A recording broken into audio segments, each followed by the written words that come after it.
in your mind is the most famous person of all times? Let's exclude the religious world. So the non-religious world, who's the most famous person of all times? Just shout out a name. Einstein, okay.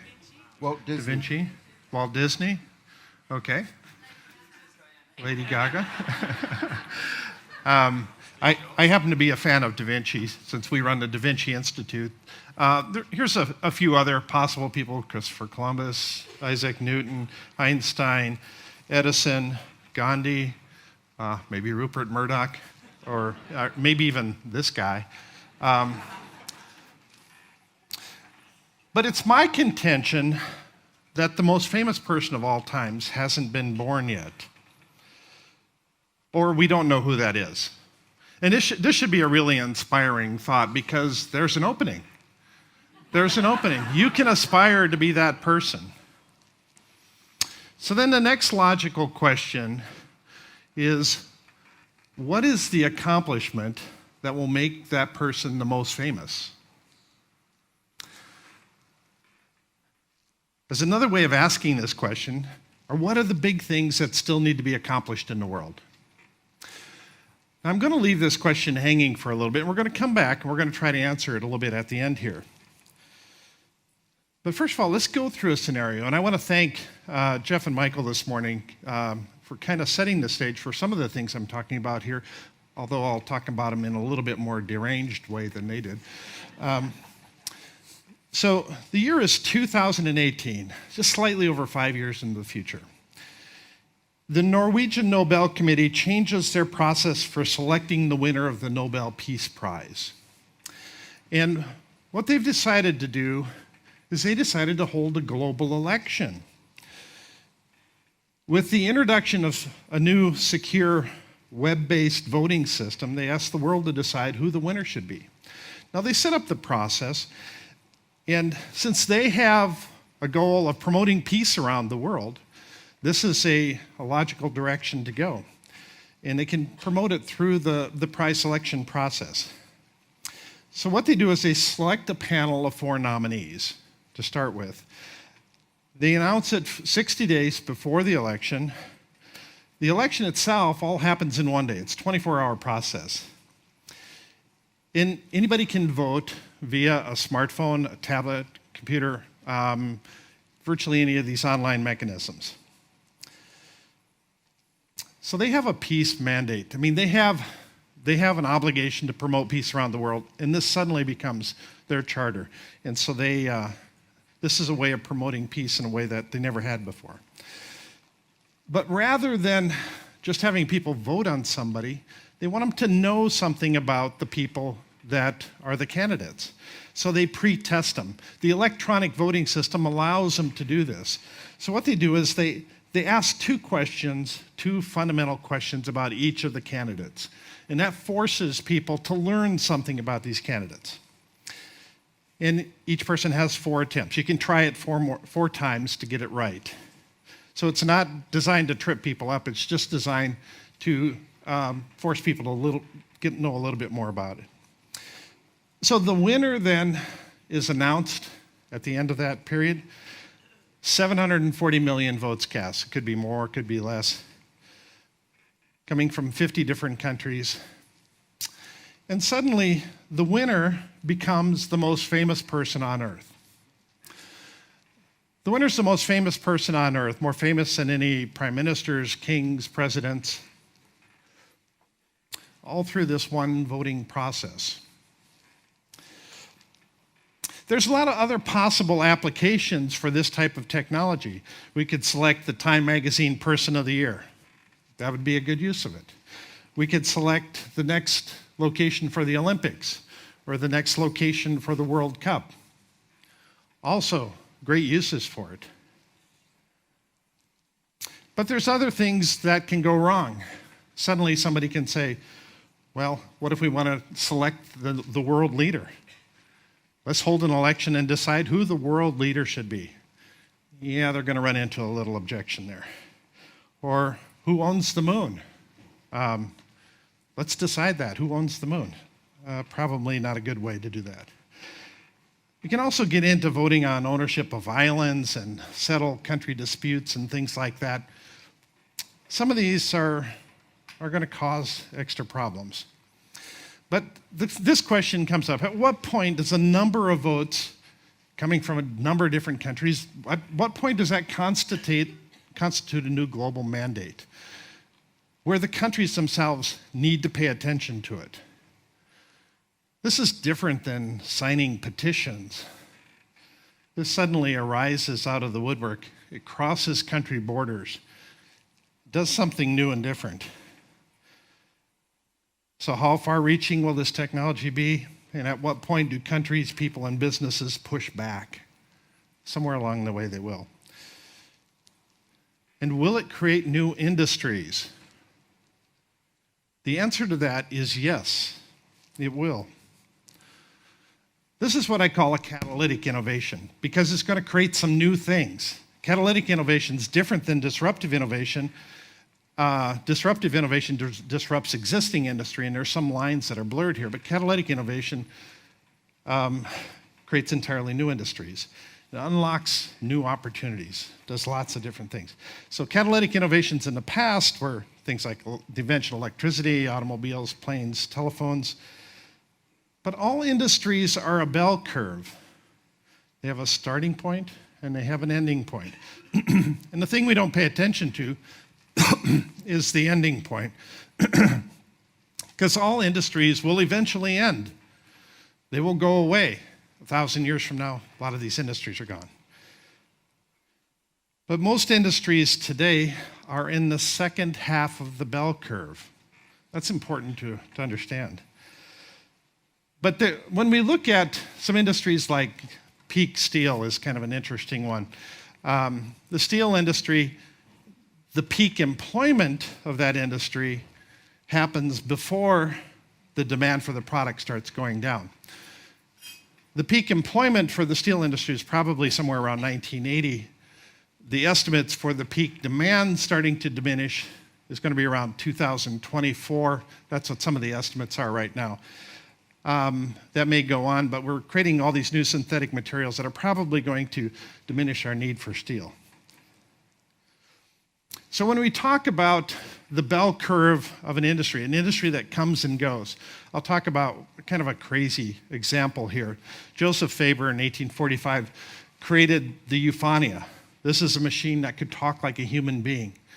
It could speak in English or any European languages. It had 17 different keys. And it used this billows mechanism to blow air over an artificial tongue. And he was the foremost expert in artificial tongue technology. Come to think of it, there's never been another expert in artificial tongue technology. He was the only one. So his whole industry that he created revolved around one machine, which came and went in a single generation. He managed to get it into the Barnum and Bailey Circus and took it around touring, but eventually it just kind of all died. But when it went away, the technology ended up getting used by Alexander Graham Bell in some of the early designs for the telephone. So one industry leads to another. They feed off each other. Now, when I talk about 2 billion jobs going away, this doesn't mean that 2 billion people get unemployed. It means that our jobs are transitioning, and we're transitioning them at faster pace than ever before in history. So where will our next jobs come from? We're going to talk about 3 different areas that are causing job loss, and at the same time, they're causing job creation. We'll talk about driverless cars, teacherless education, and printable houses. Driverless cars. The people at Google are pushing the idea of driverless cars. They're pushing hard on this accelerator. They have a fleet of several Toyota Priuses that they've logged over 450,000 kilometers driving around the United States. Their idea is to actually turn Las Vegas into the test site for driverless car industry. Virtually every automobile company in the world, virtually every company that's manufacturing anything that's mobile has a driverless division. They're working on driverless technology because it is so pervasive out there. This is the Chinese car. This is a Volkswagen. Incidentally, Mercedes has a model that's supposed to come out next year that will have a driverless feature. Think of this in terms of features for a vehicle. We have power steering, we have cruise control, and then we have a driverless feature. Now, Google wants to use Las Vegas as a test site. And the reason that Google wants to do this is because they want to own the operating system for all the driverless cars, which is a good idea because these cars need to talk to each other. You don't want them to run into each other. So the true advantages come when we are able to remove our hands from the steering wheel. First, it'll start off as, wow, this is a cool idea. We can let the car drive itself. Eventually, it becomes mandatory. We want to get rid of the human variable. We want to get rid of all the problems associated with it.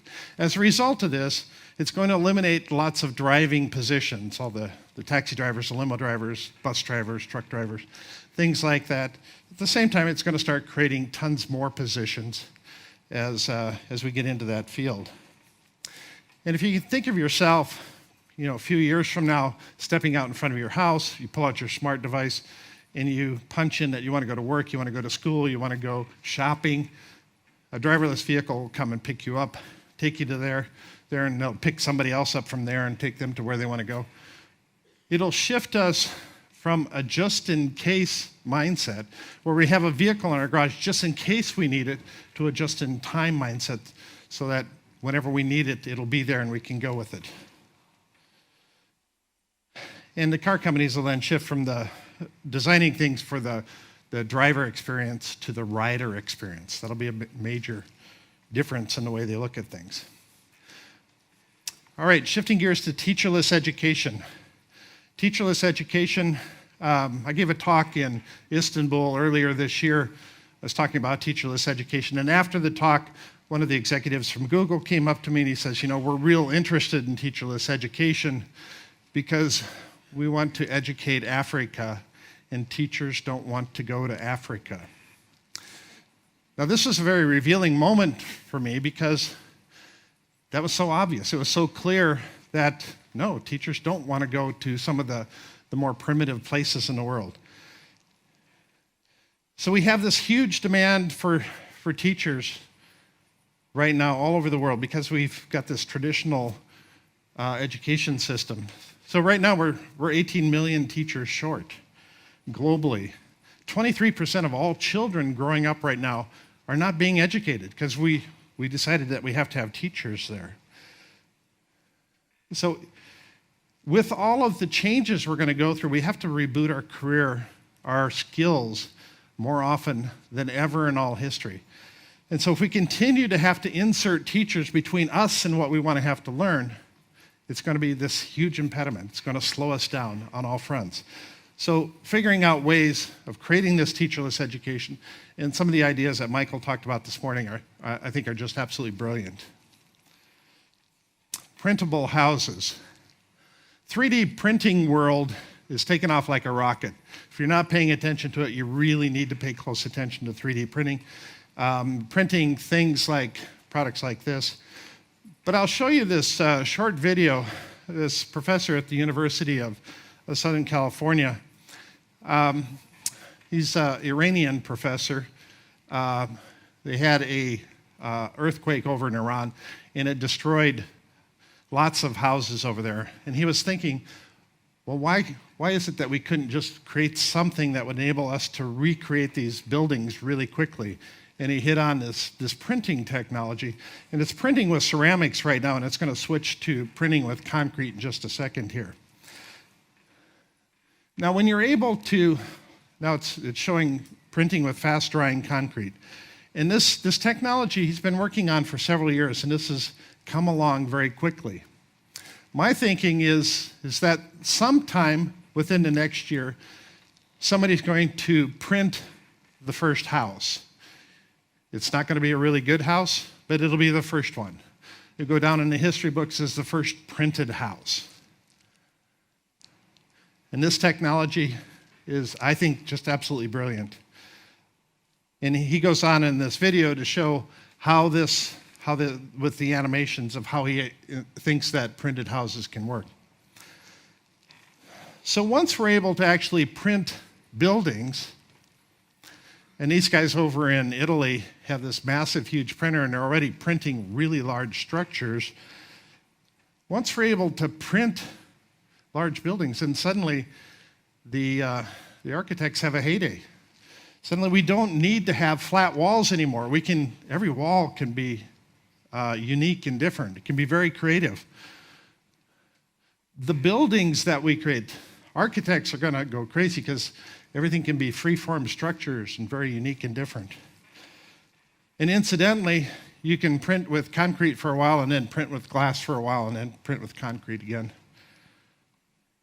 At least that's my vision of it. May not work in actual practice. But the type of buildings coming out of this are going to be mind-blowing. So what are the big things that still need to be accomplished? The question I asked earlier. One of them is controlling gravity. You know, we don't know much about gravity. Gravity kind of is this pervasive force, but once we're able to actually control it, even in a slight way, it kind of changes everything. I always like these quotes about controlling gravity. Werner von Braun says that we can lick gravity, but sometimes the paperwork is overwhelming. And then Clayton Christensen, he says that you may hate gravity, but gravity doesn't care. And then the most revealing one, of course, is Dave Barry. He says that gravity is a contributing factor in nearly 73% of all accidents involving falling objects. Yeah, it gives us true insight into this whole idea of controlling gravity, doesn't it? So some of the key takeaways here today.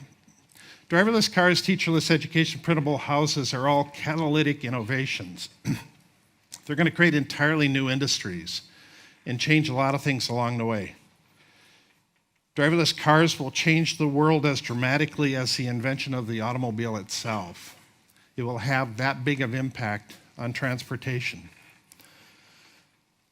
Teacherless education will dramatically increase global intelligence because it allows anybody, anywhere in the world, to become smarter. And 3D printing will be bigger than the internet. This is actually a statement from Chris Anderson, the managing editor of Wired magazine. So over 2 billion jobs will disappear by 2030.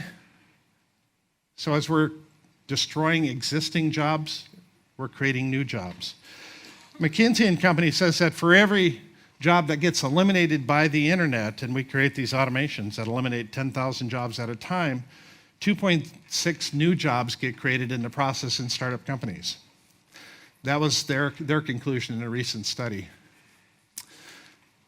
So we look at some of the true innovations that are still out there. What are the big things that still need to be invented? Well, instant sleep. I need this one. I need this myself.